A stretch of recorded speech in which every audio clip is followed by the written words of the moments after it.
Hello friends, welcome to Shimpi and mummy's kitchen. আজকে অনেক দিন পর আমি তোমাদের সঙ্গে আবারও একটা রেসিপি শেয়ার করছি। আর বেশ কিছুদিন আমার কিছু সমস্যার কারণে আমি কোনো রকম রেসিপি আপলোড করিনি। তবে আজকে অনেক দিন পর আমি তোমাদের সঙ্গে একটা সুইট রেসিপি শেয়ার করব। দারুণ মজার একটা রেসিপি, আর আমার তো খুবই পছন্দের একটা রেসিপি, তাই ভাবলাম যে তোমাদের সঙ্গেও শেয়ার করি রেসিপিটা। আজকে আমি বানাচ্ছি কালোজাম মিষ্টি। আর এই মিষ্টিটা কিন্তু খুব সহজে ঘরে বানিয়ে নেওয়া যায়, আর খুব বেশি উপকরণও কিন্তু প্রয়োজন হয় না। একদম পারফেক্ট দোকানের মতন মিষ্টি ঘরে বানিয়ে নিতে পারবে। আর সেই রেসিপিটাই আজকে আমি তোমাদের সঙ্গে শেয়ার করলাম। আর বেশি কথা না বলে এবার চলো রেসিপিটা দেখে নেওয়া যাক। সবার প্রথমে এখানে আমি 1 লিটার মিল্ক নিয়েছি। ফুল ফ্যাট মিল্ক হলেও হবে বা নর্মাল যে কোনো মিল্ক হলেই হবে, তবে ফুল ফ্যাট হলে বেশি ভালো হয়। এখানে আমি 1 লিটার নিয়ে জাল বসিয়েছি, দুধটা একটু জাল উঠবে ততক্ষণে এখানে আমি একটা কাপের মধ্যে দেখো 2 চামচের মতো নিয়েছি প্লেন জল। এর মধ্যে আমি হোয়াইট ভিনিগার দিয়ে দিলাম প্রায় 2 চামচের মতন। দিয়ে সমান পরিমাণ কিন্তু জল এবং ভিনিগার হতে হবে। দিয়ে একসঙ্গে মিশিয়ে এটা আমি সাইডে রেখে দিচ্ছি যতক্ষণ দুধটা জাল হচ্ছে ততক্ষণ পর্যন্ত। এদিকে দুধে জাল উঠে গেছে, আর গ্যাসের আঁচটাকে একদম লোতে করে দিয়েছি। দিয়ে এবার ভিনিগার মিশ্রিত যে জলটা রেখেছিলাম সেখান থেকে হাফ আমি দিয়ে দিলাম। দিয়ে এভাবে করে নাড়তে থাকবো। আর দেখো কিছুক্ষণের মধ্যেই ছানা কিন্তু কাটতে শুরু হয়ে গেছে। এবার বাকি যে ভিনিগার মিশ্রিত জলটা আছে সেটাও কিন্তু আমি অল্প অল্প করে দিয়ে এভাবে করে ছানা কাটিয়ে নিচ্ছি। এদিকে দেখো আমার ছানা কাটানো কিন্তু হয়ে গেছে। আর এখানে কিন্তু প্রায় পুরোটাই আমার লেগেছে, খুব সামান্য একটু ভিনিগার জল এখানে বেঁচেছে, দেখো দেখে বুঝতে পারছো, বাকি কিন্তু পুরোটাই এর মধ্যে লেগেছে। এবার এই ছানাটাকে আমি ছেঁকে ভালো করে ধুয়ে নেব। এদিকে দেখো ছানাটা 2-3 বার ভালো করে ধুয়ে আমি কাপড়ে এরকমভাবে রেখে দিয়েছিলাম আধা ঘন্টার মতো। বেশ সুন্দরভাবে কিন্তু ছানার জলটা ঝরে গিয়েছে। একটা ডিশের মধ্যে আমি নিয়ে নিলাম। এবার এই ছানাটাকে একটু ভেঙে নিলাম। আর দেখো বেশ সফট হয়েছে, কিন্তু ছানা যত সফট হবে মিষ্টি কিন্তু ততই ভালো হবে। এর মধ্যে 1 চামচ আমি দিয়ে দিলাম গুঁড়ো চিনি, সঙ্গে 1 চামচ দিয়েছি সুজি, অবশ্যই কিন্তু এগুলো দিতে হবে। এর সঙ্গে 1 চামচ আমি দিয়ে দিলাম গুঁড়ো দুধ। এবার এর মধ্যে খুব সামান্য মানে 1/4 টিস্পুন আমি দিয়ে দিলাম বেকিং সোডা, তবে তোমরা এখানে বেকিং পাউডারও অ্যাড করতে পারবে। সব কিছু দিয়ে ভালো করে এগুলোকে আমি একটু মিশিয়ে নেব। আর এখানে বেকিং সোডাটা দেওয়ার আগে কিন্তু তোমরা সোডাটাকে সামান্য একটু জলে মিশিয়ে তারপর এর মধ্যে অ্যাড করতে পারো। সেক্ষেত্রে কিন্তু বেশ সুন্দরভাবে বেকিং সোডাটা মিশে যায় পুরোটার সঙ্গে। এদিকে হাত দিয়ে ভালো করে আমি একটু মিশিয়ে নিয়েছি। এবার এর মধ্যে আমি অ্যাড করব ময়দা। এখানে দেখো 1 কাপ থেকে অল্প কম, হাফ কাপ থেকে একটু বেশি অর্থাৎ 1.25 কাপ এখানে আমি ময়দা নিয়েছি। এটা কিন্তু পুরোটাই আমি এর মধ্যে দিয়ে দিলাম। দিয়ে খুব সুন্দরভাবে কিন্তু সফট একটা ডো তৈরি করে নেব। তবে এর মধ্যে কিন্তু জল দরকার হবে, আর জলটা অবশ্যই অল্প অল্প করে দিয়ে আমি ডোটা তৈরি করব।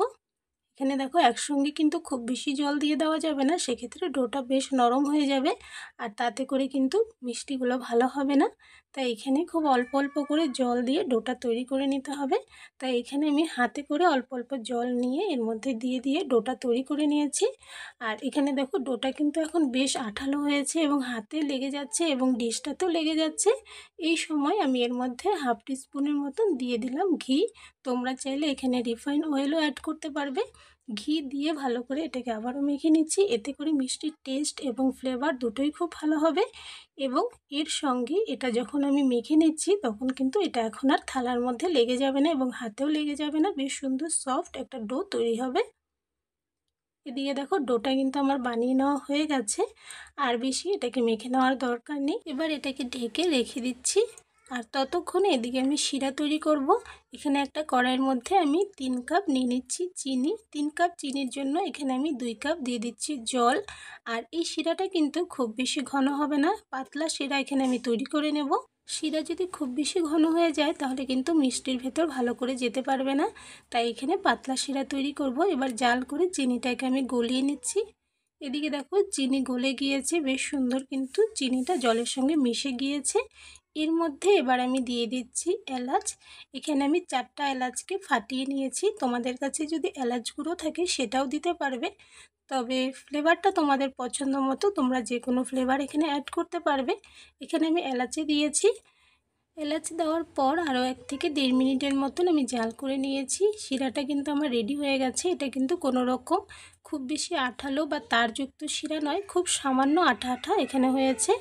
এবার এটাকে আমি নামিয়ে রেখে দিচ্ছি, আর ততক্ষণে এদিকে আমি মিষ্টিগুলো তৈরি করে নেব। আমি যে ডোটা তৈরি করে রেখেছিলাম সেটাকে নিয়ে নিলাম, আর এটা কিন্তু বেশ অনেকটাই সফট। আর এখন দেখো হাতে কিন্তু একদম লেগে যাচ্ছে না, খুব সফট একটা ডো। এটাকে হাতে আবারও একটু মেখে নিচ্ছি, খুব সামান্য একটু মেখে নিলেই কিন্তু হয়ে যাবে। এবার এর থেকে বড় করে একটা লেচি করে নিচ্ছি। তোমরা তোমাদের যেভাবে সুবিধা হয় সেইভাবেই কিন্তু মিষ্টিগুলো তৈরি করে নিতে পারো, তবে আমি লেচি করে তারপর এভাবে লম্বা করে নিলাম। নিয়ে এরপর এর থেকে আমি আমার পছন্দ মতো সাইজে কিন্তু মিষ্টিগুলো করে নিচ্ছি। তোমরা কিন্তু তোমাদের পছন্দ মতো ছোট বড় সাইজে করে নিতে পারবে। এদিকে সবগুলো মিষ্টির লেচি আমার করে নেওয়া হয়ে গেছে। আর 1 লিটার দুধের থেকে এখানে কিন্তু আমার টোটাল 24টা মিষ্টি তৈরি হয়েছে। এবার এই মিষ্টির লেচিগুলোকে আমি হাতে গোল করে নিচ্ছি। খুব স্মুথভাবে কিন্তু গোল করে নিতে হবে। দেখো এভাবে করে সবগুলো আমি গোল করে নিয়েছি। এবার ভাজার পালা। আগের থেকে আমি একটা কড়াইতে তেল বসিয়ে রেখেছিলাম, বেশ খানিকটা কিন্তু রিফাইন অয়েল দিয়েছি। তোমরা চাইলে এই অয়েলটার মধ্যে ঘিও অ্যাড করতে পারবে। এদিকে মিষ্টিগুলো ভাজার জন্য তেলটা পারফেক্ট গরম হয়েছে কিনা দেখার জন্য সামান্য একটু আমি ডো এর মধ্যে দিয়ে দিলাম, আর হালকা এর মধ্যে থেকে বাবলস বের হচ্ছে, তার মানে তেলটা মিডিয়াম গরম হয়েছে। এবং এরকম তেলই কিন্তু মিষ্টি ভাজার জন্য পারফেক্ট।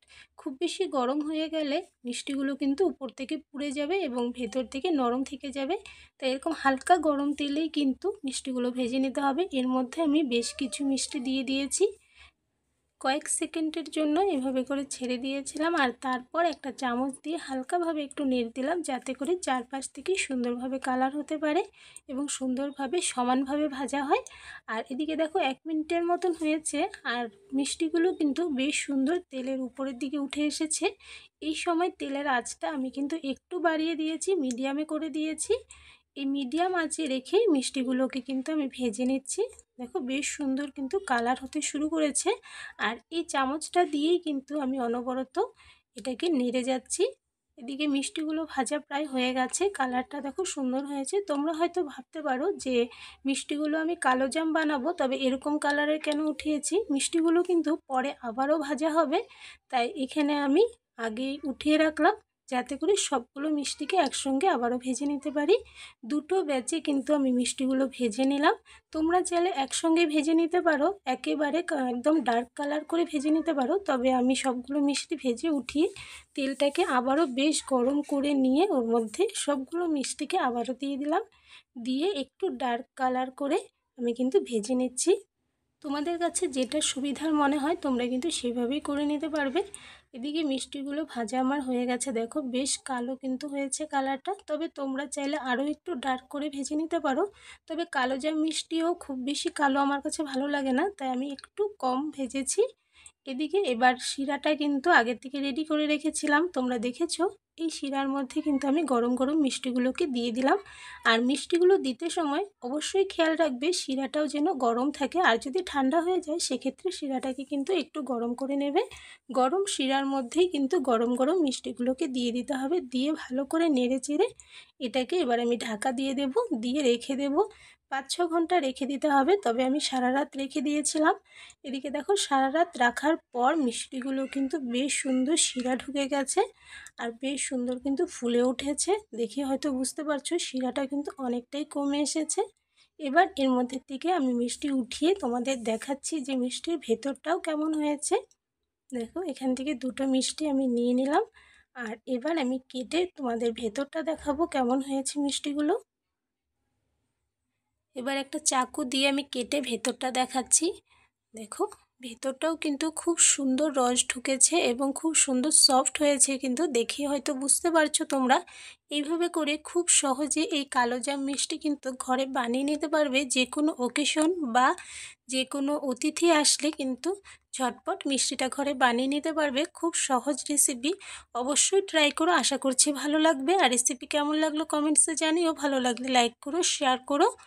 আর আমার চ্যানেলে নতুন হয়ে থাকলে চ্যানেলটাকে সাবস্ক্রাইব করে পাশে থাকা বেল আইকনে অল বাটনসে প্রেস করে দেবে, তাহলে এই চ্যানেলে আপলোড করা যে কোনো নতুন ভিডিও নোটিফিকেশন সবার প্রথমে পেয়ে যাবে। আর এরকমই আরও একটা নতুন রেসিপি ভিডিও নিয়ে তোমাদের সঙ্গে আবারও দেখা হবে। তাহলে আজকের জন্য বাই বাই।